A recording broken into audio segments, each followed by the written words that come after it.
ഇന്നത്തെ വീഡിയോ ഈ പോളോയിലാണ്. അപ്പോൾ ഇതിൻ്റെ കംപ്ലയിൻറ്റ് ചാവി ഓണാവുന്നില്ല, ഈ ഇഗ്നിഷൻ ആക്കുന്നില്ല, അതാണ് ഇതിൻ്റെ കംപ്ലയിൻറ്റ്.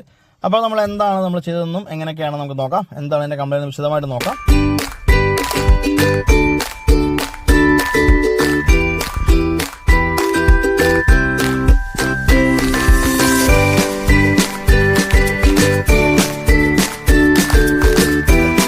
അപ്പോൾ നമ്മുടെ ഈ വണ്ടിയുടെ കംപ്ലീറ്റ് വർക്കിംഗ് കഴിഞ്ഞു. അപ്പം കീ സ്വിച്ച് ഓൺ ആവുന്നുണ്ട്, ഓഫ് ആവുന്നുണ്ട്, എല്ലാം ഓക്കെയാണ്.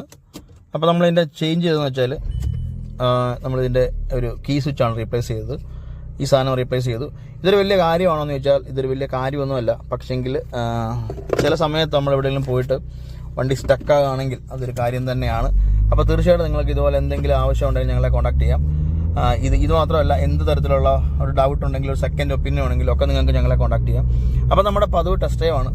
ഈ വണ്ടിക്ക് ഇനിയും കുറച്ച് സസ്പെൻഷൻ വർക്കും കാര്യങ്ങളും ABS സെൻസറിന് പ്രശ്നം